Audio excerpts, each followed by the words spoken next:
Okay hi everyone. सो आज हम HCV का एक क्वेश्चन डिस्कस करेंगे, that is question number 18.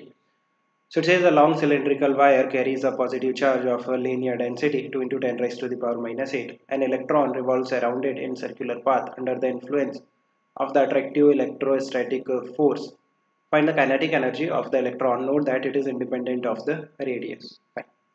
So what is given, हमारे पास एक long cylindrical wire है, कुछ इस तरह से होगा long cylindrical wire, एंड इस पे जो लीनियर चार्ज डेंसिटी है लैम्डा, उसकी वैल्यू आपको दे रखी है 2 into 10 raise to the power minus 8 coulomb पर metre.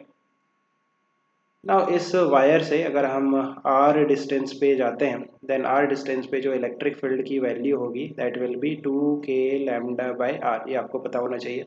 Electric field because of an infinite cylindrical wire at a distance R that is 2k lambda by R. और जो direction होगा वो रेडियली आउटवर्ड होगा, है ना, बाहर की तरफ, बिकॉज जो चार्ज है इस वायर पे वो है पॉजिटिव चार्ज.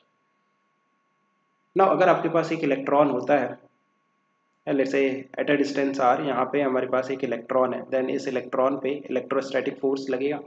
कितना इलेक्ट्रोस्टैटिक फोर्स लगेगा? चार्ज कितना है E इंटू इलेक्ट्रिक फील्ड कितनी है 2k लैम्डा बाय आर. तो इतना इलेक्ट्रोस्टैटिक फोर्स लगेगा, चार्ज इंटू इलेक्ट्रिक फील्ड. और किस डायरेक्शन में? Opposite to the direction of electric field, because जो इलेक्ट्रॉन है उस पर नेगेटिव चार्ज होता है. तो इलेक्ट्रिक फील्ड बाहर की तरफ, सो जो फोर्स लगेगा इलेक्ट्रॉन पे वो लगेगा अंदर की तरफ, right, electrostatic force Fe. Now इस इलेक्ट्रोस्टैटिक फोर्स के कारण क्या होता है कि ये जो इलेक्ट्रॉन है ये इस वायर के अराउंड एक सर्कुलर पाथ में मूव करने लगता है, समथिंग लाइक दिस, राइट. सो ये सर्कुलर पाथ में क्यों मूव कर रहा है? बिकॉज ये जो इलेक्ट्रोस्टैटिक फोर्स है ना, ये इसे सेंट्रीपिटल फोर्स प्रोवाइड करेगा. लेट्स से जो स्पीड है इस इलेक्ट्रॉन की इस सर्कुलर पाथ में दैट इज v. सो जो सेंट्रीपिटल फोर्स है mv² by r, this will be provided by electrostatic force, है ना, इलेक्ट्रोस्टैटिक फोर्स जो कि डायरेक्टली इस सर्कल के सेंटर की तरफ है, वो सेंट्रीपिटल फोर्स प्रोवाइड कर रहा है. So this is centripetal force that will be provided by electrostatic force. So ये जो इलेक्ट्रोस्टैटिक फोर्स है E into 2k lambda by R, इसकी वैल्यू सेंट्रीपिटल फोर्स के बराबर है. तो आप देखो R से R कैंसिल हो जाएगा. सो ये जो इक्वेशन है ये इंडिपेंडेंट ऑफ R है ना, ये R पे डिपेंड नहीं करेगी, बिकॉज जो R है दोनों तरफ से डिनोमिनेटर से कैंसिल हो जा रहा है.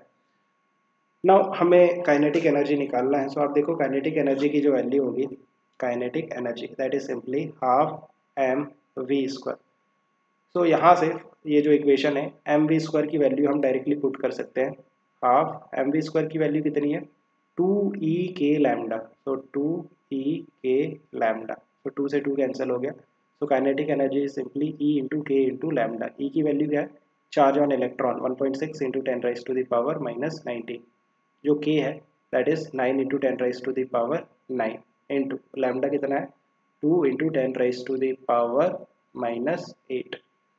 इसको आप सॉल्व कर लो, जो भी आंसर आएगा कैलकुलेशन बचा है. This is the value of kinetic energy which is independent of the radius of the circle. I hope you have understood. Keep working hard. Best of luck.